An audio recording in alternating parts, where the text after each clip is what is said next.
only a couple places. There's several places in the Bible where God is talking to us and he's saying, you're like the cedars of Lebanon. You're like this tree planted by the rivers of water. You're like this. You've got fruit on you. He talked about you being in the vine, being connected to the vine, being connected to a root system, a tree, a bush. And so he compares us to a tree. Now watch. Here's what I didn't understand. I was trying to say, God, why are you saying we're like a tree? I know we can bear fruit. We can live our life and live example. But what is it that you're trying to get inside of me? What is it you're trying to tell your people? And I feel like I found something that he was really trying to minister to me. And it was this. I had to go and study out just a little bit of history on trees and what they're made and their composite and what they're made up of. And do you know that most trees are made only up of 15% of what they really are? That 85% of the tree is moisture. And where does it get its moisture? From the ground. And how does it absorb its moisture? Through the roots. So I found out that a tree is 85% something that it is not, and only 15% of really a tree. And it just hit me so hard. God says that's what happens to my people when they get the roots where they don't belong. And they hook up with people they should not be hooked up with. And they hook up with ministries they should never got hooked up with. What they do, they lose their identity as a child of God. And they start taking on traditions and rules and regulations and things that I never ordained. But because they put their roots into it, their roots started absorbing and started bringing in the things that were around them. In other words, a tree becomes 85% of its surroundings.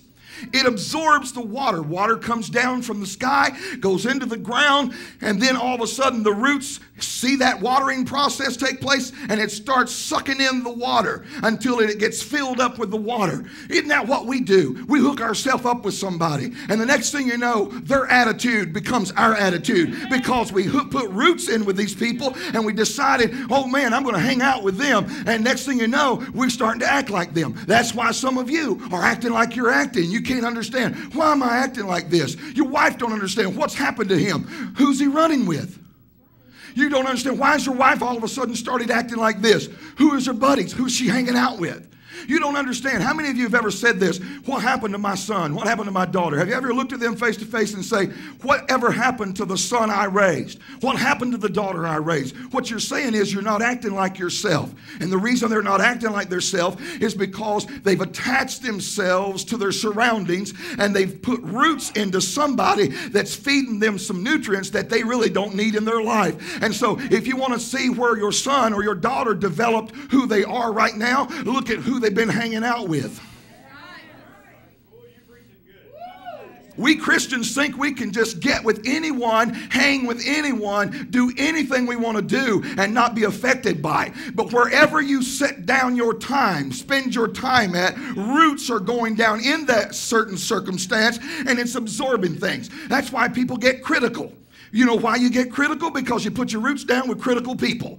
And the next thing you know, you was as happy as you could be with Pastor Larry. You was as happy as you could be with the church. And the next thing you know, you got with critical people who wasn't happy with me. And then you became unhappy with me. You can't tell me why you're unhappy with me. You just know you're unhappy. And the reason is you put your roots in the wrong places, messing with the wrong people. Oh, somebody. Our children, listen, our children are so important that we as parents should be aware of their surroundings, who they're hanging with. Not only their surroundings of physical bodies, but what they're listening to. Now, please hear me. I'm not saying they got to sit around and sing Jesus Loves Me when they're a teenager all the time. And I'm not saying they got to sing Amazing Grace and that's all they can listen to. I think there's some good music out there they can listen to that's alternative. I don't think it has to be all the time songs of inspiration, but I don't think they need to be listening to junk. Because if their roots... Now, wait a minute, Pastor. They're teenagers, and they're going to have to live. Yeah, they're going to have to live, but if you don't watch where they're living, they'll die. Which you'd rather do? Be able to instill in them good or let them figure it out on their own and get all the bad junk in them? Because eventually the Bible said a tree that does not produce good fruit is good for nothing but to be cast into the fire, to be cut down. You don't want your children to have to be cut down by God because you let junk get in them. In other words, I'm about to say something parents are not going to like, but here it comes.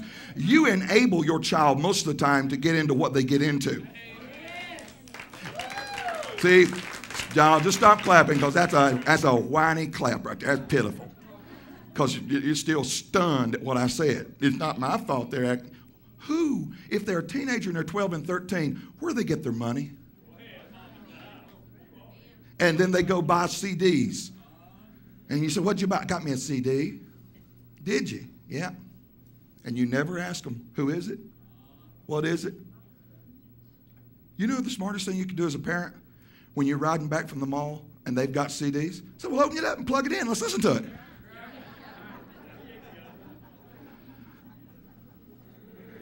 And they're going to say, no, I don't want to open it right now. No, let's open it up. I paid for it. I want to hear it. No, you wouldn't like this. Oh, no, you wouldn't. When they're talking about get the F out of my house. I'm going to get real. Y'all ain't going to laugh. I'm going to get real. I tried, let me tell you how bad it is. I tried last night. I was going to pull up a video. How many remember? I'm talking about who you get attached to. And it basically comes down to who's your buddy. How many remember the little baby doll, that guy's got, and it said, my buddy and me going to climb up a tree. That'd never go in this generation, would it? Well, it might sell good now. Another part of that song said, my buddy, whatever I go, he goes. Whatever I do, he does. It's so true. Well, I was going to pull that up and just play a little bit of that. And I've seen several of them, but one of them here looked a little bit different. And I punched it. And it's a thug version of my buddy. Oh, yeah, you don't even want to see it. You don't even watch it. You say, don't you pull it up. That's the original right there.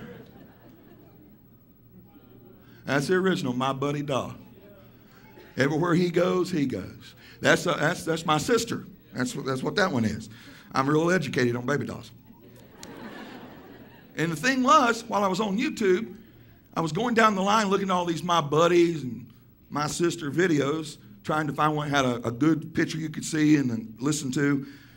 This one came up that I saw, and yeah, right there, G Unit, my buddy. Don't play that. Do not play that. Because it starts out, and it goes, my buddy, my buddy, and then it says, and it starts, my MFing. Oh, yeah, why are you worried about it? Because you get your kids that stuff. And then you wonder why they're out. You know, it would do you good to go hide at Walmart sometimes and listen to your kids in the parking lot talk. My kids? Yeah, your kids.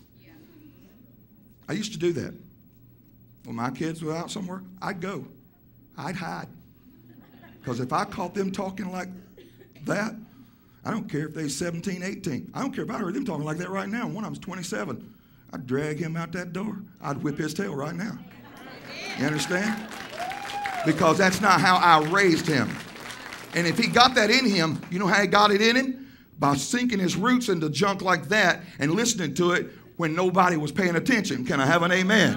Parents, go home, go in the room, tell that child, this is my house. This may be where you sleep, but that's still my room because, see, I legally pay the payment on it and you don't. I pay the water bill and you don't. I pay the power bill and you don't. And so I'm going in that room and I'm going to find out what's in that room. They're going to have holy hell break out on you. They're going to go into fits and all that stuff because they know they don't want you finding the magazine slipped under the bed. Come on, I'm going to tell you some secret places. They don't want you to go in the closet and find up this. They don't want that because they know you're not going to approve of what you find. But if you don't take charge of your home is going to get out of hand. If you don't take charge of your child's life, the world is going to take charge of your child's life because whatever you let get attached to you, it's going to either come in you and destroy you or it's going to come into you and bless you. One or the other. The attachments you have will either kill you or bless you.